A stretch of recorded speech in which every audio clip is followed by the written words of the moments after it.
So one of the challenges when I started to think about the interview, given that you've written 11 novels, I think it's 15 plays, is that right? Or is it 17? I think it's 16, but... Oh, is it? Counting has always been a problem for me. One of my granddaughters had to write a biography of someone in the family for school exercise. And I was astonished to find I'd written 36 plays. Oh, really? Her maths is very like mine. I'm also aware of your philosophical writing, your translations of Chekhov, not to mention journalism. There's so much, in a way, I wanted to talk about. So I was wondering where to start, and so where I thought I'd actually start was Ode to a Skylark, and Mr. Brady, and Shelley. I thought it would be interesting, because it feels like you started off about to be a romantic poet. You were about a romantic poet with your friend sitting up a tree, declaiming Shelley-like verses. So I wonder whether you might introduce that and how writing came into your life.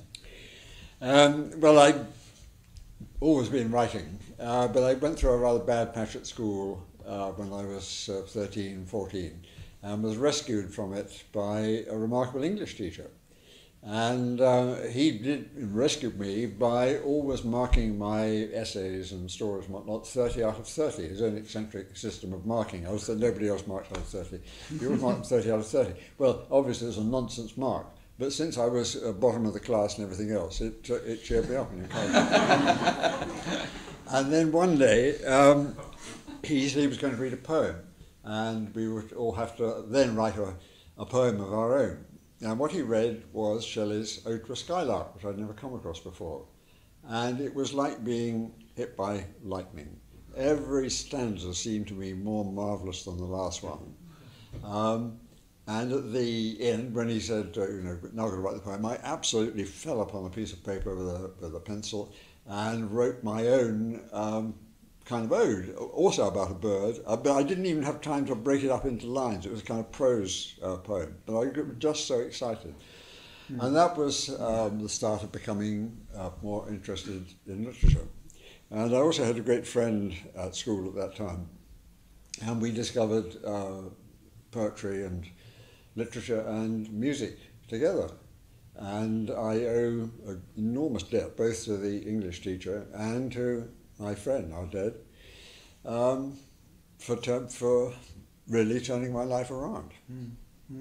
You also wrote a puppet theatre, didn't you, when you were very small? Well, that was when I was, yes. Just to this was another friend who was very good with his hands, and he built himself a puppet theatre and puppets to go with it. I had absolutely no skill with my hands at all, but I imitated everything he did, and I built myself a very shaky puppet theatre and a lot of very, very shaky puppets. And I had to write the plays for them to do. And I can absolutely not the faintest idea of what the plays were like or even what they were about now. All I can remember is the puppets. And I can remember that they had one gesture, which was that, which indicated emotion. And that which indicated extreme emotion. But the trouble was, their joints were not very flexible, and once they got their hand up into the extreme emotion position, it was very difficult to persuade them to get them down again. Also, if you were behind the scenes and you were operating the puppets and reading the text at the same time, you couldn't really see what the puppets were doing on the stage, and they tended to either lean drunkenly against the scenery or float up into the air. So that was, that was earlier thing. I have to say I've since had better actors in my play. So I want to carry on focusing for a while on My Father's Fortune, which I found a really wonderfully moving family memoir. Of course, one of the most striking things about it is growing up in the war, your experience of growing up in the war, which is mirrored. Something of that is mirrored in your novel Spies, which I want to come on to later on. I thought it would be something important about us remembering the war, I think. So many people don't have any experience of it. I wonder whether you could say something about growing up in London, in the war, your parents, your father and your mother. You introduced very beautifully in the book, obviously. Well, the book is really about my father, other than about me. And I wrote it because my children said, we really don't know much about our grandparents. Why don't you write it down before you forget it yourself. We just like to know about them. So I started it as rather a pious chore. But of course, when you start to remember the past, lots more things come back. And you discover there is, your memories are much more emotional than you suppose. If you haven't tried it, I suggest you do it. But also that you are on your guard, expecting really to be rather stirred up by what you find, and much more stirred up than you might think you'd be. And I hadn't realised quite how emotional a lot of these things were. And writing the book was a very emotional and disturbing experience. But the war, I have to say, I know the war here was appalling in this part of London. It was appalling. The raids on London were absolutely terrible, on the centre of London. But we lived out in the southwestern suburbs, and there was very little danger from air raids. So mostly it was just excitement for us. I mean, I was 6 when the war began. It was just a break from the boringness of peace. So suddenly there were fighters racing through the sky overhead, leaving smoke trails and trying to shoot each other down. And I thought it was all wonderful.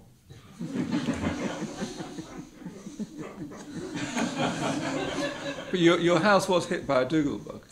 Well, it wasn't quite hit. It was a Dougal-bugs, which were the pilotless flying bombs at the late stages of the war began. On the very first night, before anyone knew what they were, one was apparently shot at by the Ack, the artillery, near our house, and they damaged one of the wings, and it came just over the roof of our house, a colossal noise, and ran into the hillside just beyond, and blew up, killed everyone in that house. Did a lot of damage to our house, brought down the roof and all the ceilings, blew out all the windows. Fortunately, my family had taken to, if my father had an air raid shelter built in the garden, there's a lot about this in the book, I won't go into that, but we'd taken to sheltering in 2 windowless rooms downstairs, the stair cupboard and the little corridor with no windows in, which certainly saved my life, because in the morning on the pillow of my bed upstairs there was a huge lump of tangled window lead with broken glass in it, and I don't think I would survive that. But since we had all survived, it was just wonderfully exciting. The whole house was full of white plaster dust. The whole air was full of white plaster dust, broken glass everywhere, no windows. It must have been absolutely awful for my parents. But we thought it was wonderful. It was like Christmas. Suddenly it was a snowy landscape in the middle of September or October. I mean, saying about how difficult it was for your father, I mean, one of the things that struck me about my father's fortune was, and one of the things I found most moving about it was this strong sense of indebtedness. It's a theme throughout the book. Especially obviously to your father, but also to your mother, to your nan, to Olive, who sort of came and looked after you for a while. There's even a sense at times of moral inventory for yourself, comparing your own ethical life and standards even with the hardships your parents went through, particularly your father. I wonder whether if that's true, do you think there's a sense of, well, there is a sense of indebtedness, isn't there? Yes, well, we had an easy life. My father was a salesman. He sold roofing materials. And we had a comfortable life in the suburbs. And I knew he'd come from a much more modest background, but I didn't realise quite how modest until I did the research for the book and looked up the census returns for 1901 and discovered how many people had been jammed together in the house where he'd been brought up. And he'd had this is one of the surprising things for me about writing the book. My father and I, we had a rather rough patch when I became a terrible intellectual snob in my mid-teens. But apart from that, we got on quite well. But I'd never thought about, was he a good man or not? I mean, you don't think that about your parents, unless they're egregiously awful or whatever, they're mass murderers or something. You don't think about them more, they're just your mum and your dad. So I never really thought about my father in those terms. But looking at his life, I realised he set a lot of really, really serious problems in life, really profound problems. and that he rose to them and really had a very decent shot at coping. And I ended up, I think he was a rather good man.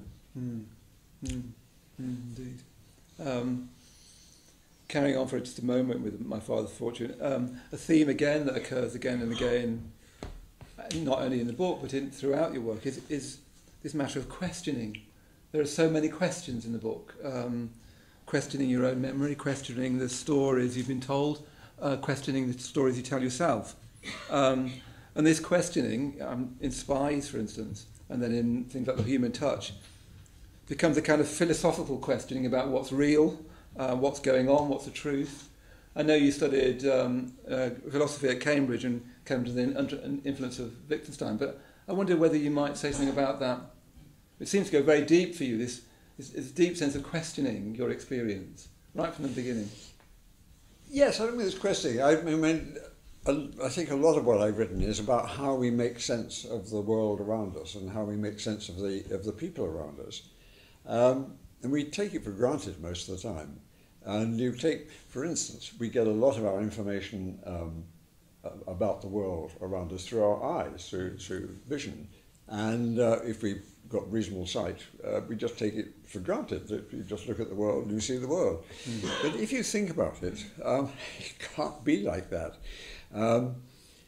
It must be, when you see the world, it must be mostly a construction inside your head, because the area of intense vision in your eye is extremely small. It's only a small dot in the middle of the retina which actually focuses anything accurately and precisely. You can sense peripheral movement. You've got a vague notion that something is coming past you or past there, but there's only this tiny bit in the center of the retina which focuses the world.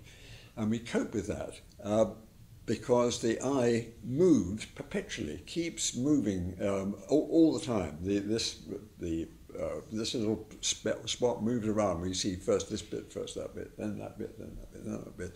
And we put it all together into a picture inside our head. Well, if you think about it, they can't all be present at the same time, these bits. We must be constructing something out of a lot of things which are consecutive in time. So our vision of even the simplest thing in front of our world, in front of our eyes, is constructed inside our heads. And it seems to me that what applies to what's absolutely present to us in front of our eyes is true of all our knowledge of the world. Only more so. Everything that we know about the world depends on remembering things and putting the memories together, constructing things, telling our stories about the world. You mentioned this novel Spies, which is set in the sort of suburbs of London, very much the kind of place I grew up in, and it centres on two little boys who are 11 years old during the Second World War. And the story begins absolutely autobiographically. It then becomes fiction, because I remember that at some point in the middle of the Second World War, my great friend, the man who built the puppet theatre, who organised all our so-called make-believe games, said to me, "My mother is a German spy." Well, I knew at once that what this meant. We were going to put on false beards and so forth and follow his mother around, which I guess we did for a couple of hours. And in that period, she didn't steal the plans for any new aircraft or get in touch with German high command or whatever, and we got bored and gave up. But then I thought, supposing we'd been a bit more persistent, supposing we'd followed his mother around for several weeks instead of an hour or two, what would be made of her life as children who didn't understand about adult life? And I thought probably we would have tried to understand it in terms of the stories we'd read, the detective stories, spy stories and so forth. Because even if she was a German spy, all this fitted together, we would have found things which confirmed that she was a German spy. So that's where the story begins. But I think we do understand the world through what we have learnt about it, through history, through academic efforts of various sorts, but also through stories, through fiction. And because the boys have read spy stories, that's how they understand the world. But I don't think any adult reading the book would think this was a very good picture of what was going on in front of the boys' eyes. Mm-hmm. But I hope by the time you get to the end of the book, you might think the conclusions that you'd leapt to as an adult reader are also not quite right either. Yeah, yeah. I mean, I find it really thrilling. I mean, it's interesting. One of the moments I wanted to draw out from Spies is this moment when Keith's mother is sort of trying to get something off her. She's patting her hair in an unusual way in her shoulder. Wonderfully described. And what that for me is an example of the act of looking, which again seems a really central theme in your work. The act of looking itself, the experience of looking, but also looking as a metaphor. You know, when you were a child, you're interested in photography.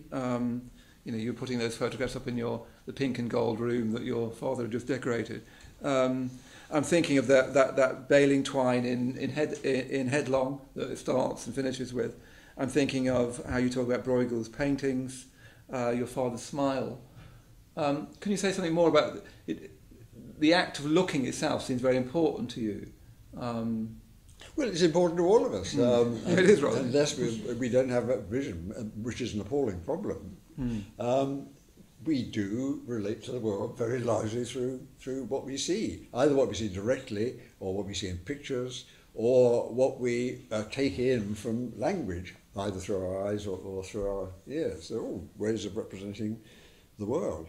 So I don't think it's just me. I think it's just the human situation. But it also becomes for you a kind of metaphor for seeing and then misseeing. Perceiving and misperceiving, and you take on with that. You go further with that, don't you? Than most people would from looking. Yes, about the individual looking, and we all do often get things wrong. At least I do. Maybe other people are better organised than I am, but I do often leap to conclusions which turn out not to be justified. I misunderstand things. I often misunderstand many things, and always did. I mean, now I'm getting old and my memory is bad. Now I can't, not as sharp as I was. So it gets worse, but it was always pretty bad, even before old age. I've recently been reading James Wood's marvellous short book about fiction called The Nearest Thing to Life, which I very much recommend. I was really struck by his idea of serious noticing. I don't know whether you've come upon this, but he basically becomes a kind of definition of what the novelist is a serious noticer. And he talks about, in that quote, he talks about a Chekhovian eye for detail, the ability to notice well and seriously, the genius for selection. And reading that definition, it really reminded me very much of your own work. You've got this Chekhovian eye for detail, this ability to notice it well and seriously, this genius for selection. Yes, I wonder whether you, for me, that's one of the exemplifying things of your own work, is this serious noticing. And it's interesting that James Wood uses Chekhov as his archetype of serious noticing. So I wonder whether you'd agree that that's one of the things you've been doing very much in your life, is serious noticing in his sense, and whether Chekhov has schooled you in that. Well, I'd like to say yes, because it's nice to be influenced by good writers, and Chekhov is a great writer. I don't think it's quite like that. I think when you write a fiction, you do lose sight of the world. Obviously, if any fiction comes from the experience you had in some kind of way. But you do lose sight of what's in front of your eyes. It begins, invention takes over, the story takes over. And you have to keep an eye on it and make sure it doesn't get too far away from reality. But I've often suggested that there should be a law requiring all writers of fiction to go out and do a bit of newspaper reporting from time to time. I began as a newspaper reporter. And newspaper reporters, like actors, get a bad press. They're sort of be hacks. Well, I can tell you that good reporting is fiendishly difficult. If you are writing a fiction, everything falls into place inside your head. Everything has a nice, neat cause and a nice, neat result. It all fits into a pattern of some sort. It's all describable. It all fits into words. But if you go out and look at some complicated situation in the world to describe, you'd make this appalling discovery. There's several discoveries. First of all, the world is extremely complicated place. And there aren't any patterns written on it. And for a start, that none of the things you're looking at have got their names attached to them. You have to attach names, you have to decide whether something is a something or it's something else for a start, and then try and construct a pattern out of it. So I think one of the people I was influenced by is the French philosopher called Merleau-Ponty, who's a phenomenologist. And he stresses the immediacy of perception, that when you see something, you don't consciously put it together, although in fact, if you analyse it, as I say, we are putting it together piece by piece. You see a gestalt, you see this whole thing, that whole thing, because instantly, this is the only way your mind conceives the world, is seeing it as something, as a thing, not as lots of little coloured bits you put together. And I think my fiction has been somewhat influenced by this. I think in the stories I write, people are always describing their experience, characters are describing what they actually think they're seeing in front of them, which is not always what we think they're seeing or what other people think they're seeing, or what they later think they have seen, and so on. I don't want to go now. So that's serious noticing out the window. And yet there is...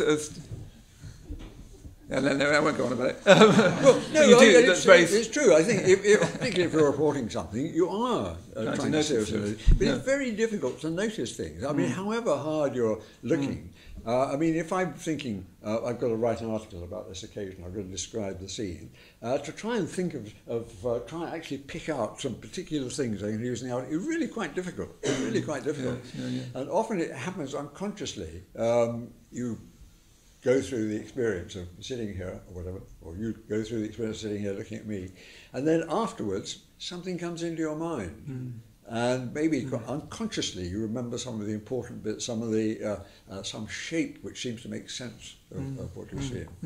But I think quite a lot goes on below the level of consciousness. Yeah, of course. I mean, the other thing that's obviously striking, the first thing in a way that's obviously striking about your work is its sheer breadth.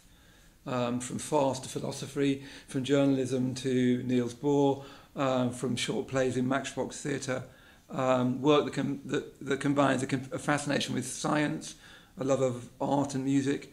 You seem to want to talk about perennial themes like love, developing sexuality, but you also want to talk about broad historical and philosophical concerns. You're not a private writer in that way.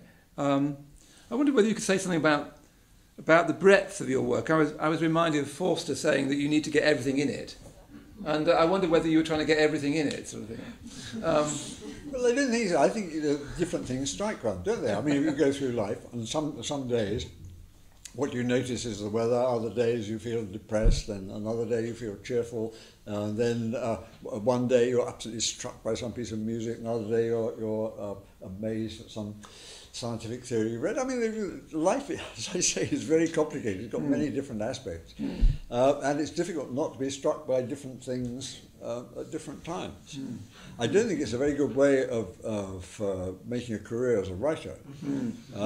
My advice to any beginning writer, if they want to become a successful writer, is to write the same thing over and over again. Change the title, make the character slightly different. She has blue eyes in this book, brown eyes in that book, and so forth. This one's set in Paris, that one's set in Vienna, I don't know. But basically, go on with the same thing until the public have got used to it. And this is not entirely fatuous, because after all, if you go to the supermarket and buy a packet of cornflakes, what you expect to get when you get home is cornflakes, and not find that they're soap flakes. You do expect the labelling on the packet to have some consistency. And if you want to be a successful writer, I think you should provide a consistent experience to your readers, so they know they can go out, buy a book by Fred so-and-so or whatever, and it's going to be this kind of story that they liked before. And also they get used to it. Gradually they get used to this kind of story and accept it. So why haven't you done that? Much easier to give advice to other people. Quite. So whilst we're on striking features of your work, I mean the other thing, obviously, that anyone reading the plays, watching the plays, reading the novels, two other things that really strike me is your commitment to narrative, the workings of the plot, and secondly to your genius for pace. And I was thinking, given modernist experiments with evading the plot, I sort of worry about narrative, even a sense that telling stories is rather old-fashioned, a suspicion of plotting, and thinking that that's really just sort of clumsiness. Your novels are refreshingly willing to tell a story with incredible pace. Reading Headlong, I read Spies and Skios. What I remember most vividly, apart from this serious noticing, which I am determined to stick to, even though you're quite right. Anyway, apart from that, is the plot of the novels. The willingness to tell a proper story with cliffhangers and everything, and this wonderful pace. And I wonder what made me wonder is whether you got the pace from writing for theatre, because presumably writing for theatre, it lives or dies in the air of that evening. You can't afford to lose a pace. You can't afford not to tell the story clearly. I wonder whether those two factors come from your work in theatre, or is that? Well, just to go back to narrative for a moment, it's true that narrative has got has had a very bad press in the modern world. It's thought to be rather infra dig to tell a story. But after all, we do all tell stories all the time. If you tell someone about the summer holiday you've been on, you don't just list the detail, at least I hope to God, list detail after detail. You try and make it a story. You say, you won't believe this, but so-and-so, this sudden guy leapt out of nowhere and held a gun at me or whatever. You try and catch people's interest, because that's how you communicate with people. You actually do try to form your experience into some kind of story. And we tell the stories to ourselves. Also, one thing which very much struck me, when I first began to translate Chekhov, always revered Chekhov as a writer, but I thought he was the great poet of the observed detail or whatever, this little thing and that little thing, it all just happened to happen. But when you translate a play, you have to understand the dynamics of it. You have to understand what makes it work as a play, otherwise you can't translate it. And I made this amazing discovery, translating Chekhov. They're all plot. Those last four plays are all plot. Every line is driving forward the business of the play. He's such a good writer, you don't notice it happening. You just know you're spellbound. But this is why his plays work with audiences all over the world, because they tell very, very good and truthful stories. Where did we get to after that? What was your next? I can't remember. Pace. Pace. Oh, right, pace. Well, I began as a newspaper reporter, and everyone will tell you, if you write a newspaper report, you have to grab people's interest in the first paragraph. So it's difficult, if you've ever done reporting, not to want to keep up the pace. But it probably is also true that plays are so much shorter than novels that they do have to maintain a pace. You can't stop. In a novel, you can. Even in my short novels, you can stop. A thing I like to do in a novel, which is very attractive to do as a writer, and I think works for readers, is build up to something strange or exciting or whatever, and then cut away, as you might in a film, to some piece of disquisition. There's a piece in Spies where we've got the story started, and the next chapter is about the history of the building of the suburbs. Because once you've actually got the story started, once you've got the heroine tied to the rails with the train advancing, you can make people wait for a bit before they discover whether she gets untied or whether she gets run over by the train. But in a play, you absolutely cannot do that. You've absolutely got to push and push all the time, and that probably has reflected back a bit on the books. Yeah, and I was wondering, particularly with farce. Recently, someone sent me a farce to read, and it was, it was a valiant attempt, but really not very good. And what it it's being filmed. What it struck me is how difficult a form farce is. Yeah. People tend to look down on farce and think, it's sort of a trivial form, but it's an incredibly difficult form to pull off because it's like a high wire act, isn't it? It lives on every laugh and every move. It can't lose pace at all. So, it's striking with Noises Off, which is all pace, and reading Skios, which is a sort of farce turned into a bedroom farce turned into a novel, which I don't think I've ever read before. But again, that same kind of pace. I wondered whether farce has trained you in a very exacting way, because it's such a demanding form, the farce, to pull off.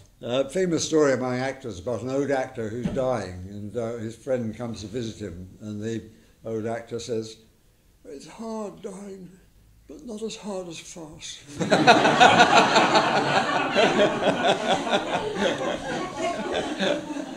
But it is difficult, and you're right.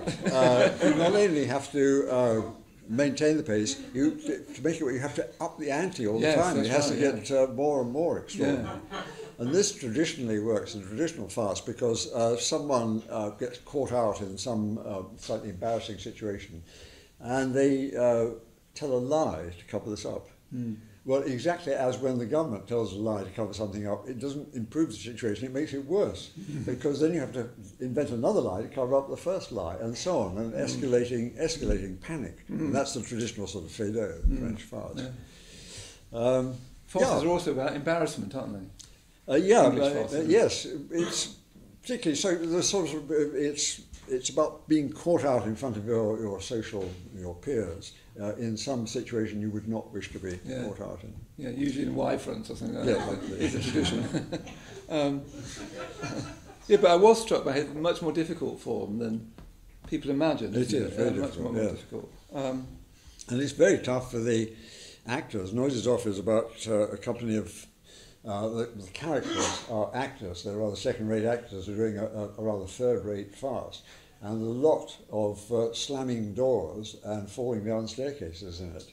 And it takes a lot of physical courage to do it. And I've seen a lot of actors hurt doing that play. I mean, a lot of bruises, and on a couple of occasions I've seen pools of blood.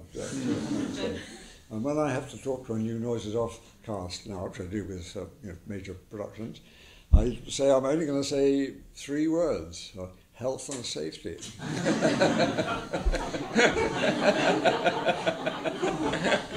But it hurts the actor getting bruised or cutting himself. It hurts me even more worrying, feeling guilty that I've written the stage direction that's caused the injury. Carrying on with farce for a minute, Skios mirrors something of that bedroom farce, doesn't it? But it also, what struck me about it is it's a wonderful satire on the pretensions of scholarship, on the pretensions of a literary circuit, on conference hopping. There's even, to return to the Skylark, a wonderful satire on the poet, a very comic little character at the end is terrible, the poet. There's something almost Jane Austen-like about a satire on manners in Skios. Is that what you set out to do? It's a sort of satire on manners, isn't it? The phone. Well, it's very, very posh to be put in the same bracket as Jane Austen. I wouldn't have thought of that. I suppose it's a slightly satirical approach to the whole business of literary events and literary conferences, such as this. I mean, this one's much better. It is baffling that the one growth industry in this country is literary festivals. Yeah. Absolutely everywhere has got a literary festival now, and they will get big audiences. I can't see why anyone wants to come face to face with a writer. I wouldn't cross the street to meet Tolstoy. I really wouldn't. It's, I mean, I like Chekhov, surely. Oh, well, Chekhov possibly. Yes. Yes. But most writers are pretty tedious people. It's much better just to read the works. And there's great disappointment when you find they're just boring people like like bank managers or whatever. I mean, the other question I had, and I'm not so sure about this question, but I thought I'd give it a go, is that one of the areas that you don't write about perhaps so much, but also that you've had your own history with is religion. In My Father's Fortune, you discover religion at least twice, only to, disavow it. I almost felt at times in your writing a little. It's interesting. You were just reading Larkin before, and a little bit of Larkin's tension, where he's, clearly agnostic, clearly a skeptic, and yet he can't quite stop talking about religion. Or there's a sort of, and some people think, don't they, that that's the source of the great work, is that there's this tension between his agnosticism and skepticism with religion. I wondered whether there might be something of that with you. Well, possibly. I am not in any way religious, but I don't quite agree with Richard Dawkins. I think Richard Dawkins is wonderful. If there were two doors in the world, I'd had to go through one with the religious people, or one behind Dawkins. I certainly got the door with Dawkins. But he does take religious statements as if they were factual statements, and they don't stand up as factual statements. But I think you have to see them in a slightly different way, like something in a story. And I've spent my life writing fiction, things which are not literally true, but which I hope have some kind of truth in them.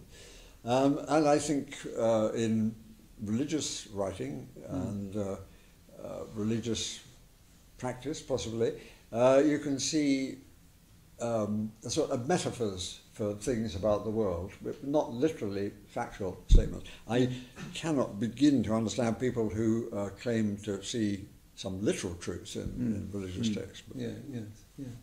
But do you think there's a tension for you in that? Because it's interesting from your childhood that there were moments, weren't you? Yes. And I'm connecting that in my mind with Shelley, the discovery of Shelley, and Shelley's great sort of uplift. I mean, I really, almost applauded you in the Paris Review of Books interview where you say that he's an underrated poet, which I would very much agree with. I think that uplift, that kind of, also the political radicalism as well, but his uplift is very unfashionable now. But he, of course, as everyone knows, got chucked out of Oxford because he wrote a pamphlet called The Necessity of Atheism. Yes, indeed. And I don't think he ever really changed his views. No, he didn't. Coming on to finishing, I wanted to finish by returning to My Father's Fortune and the Human Touch. I don't know, again, whether you'll agree with this, Michael, but I felt that there was a sense in both these books of a summing up of your life to some degree, a stock-taking, both humanly and philosophically. The Human Touch seems to be you trying to gather together a whole life of questioning, or one way of thinking about it. I mean, you're fiendishly well read. I want then My Father's Fortune touches on your skirmishes with religion and politics. You described yourself for a while as a communist. But it becomes a testament to indebtedness and gratitude. I'm very touched by the love that you express in the book to your children and grandchildren. They felt like, reading them side by side, they felt like trying to sum up things in your life. I don't know whether that's your maybe. sense. I mean, I thought the book was really about my father, but of course I have to come into the story because I was part of my father's life. Yeah. But I think you can't help but realise, particularly as you get older, that you do owe a lot of things to a lot of people. Not just to the people who taught you and to your parents, but also the people who make the food you eat, make the clothes you wear, and all the generations and generations and generations of human beings who have created the world in which we live. Built the railways, made the roads, ploughed the field, cut down the forest, and invented language and other modes of thought. And the creation of language was a very slow, I assume, very slow process over thousands, millions of years, and involved a lot of people, a huge cooperative effort. And we take it for granted. You just assume that children begin to learn language in their first year or two, and this extraordinary human artifact they're taking over. So I think, yes, I do feel an intense sense of being at the end of a very long line. And is there a sense of summation? Of summation? You know, of stock taking, of looking back over the whole of your life? Well, possibly a bit. And it's not how I started out, The Human Touch, but it ended up a bit like that. But sadly, in the theatre, I wrote a play which was intended as my sort of swan song, and the theatre, my last thing, called Afterlife at the National, and it was a total failure. Nobody liked it. But I suppose that's absolutely characteristic. You make this final wonderful gesture, and no one gives a damn.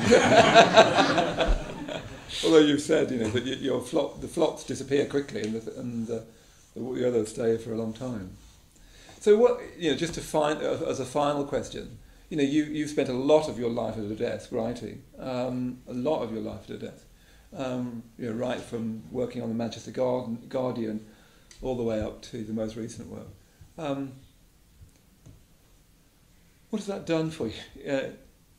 Give me a bad back. Yeah, well, I mean, what's it done? Well, what's it been for? Put bread on the table. And, buttered your parsnips, as W.H. Auden said. Also it's kept me entertained. Noel Coward said work is usually more fun than fun. And there's a lot of truth in that. It's very absorbing. And writers are always complaining about how hard writing is. It is hard. It is hard work, and it's difficult. And you sometimes do get very cast down. It goes wrong, and you can't think how to put it right. But when it goes well, it is very absorbing. You do get taken in to a story, just like the reader, and carried along by it. And you can't think about anything else. You can't remember to get up and walk around the room so you don't get back strain. So perhaps we'll finish there. Thank you very much, Frayn.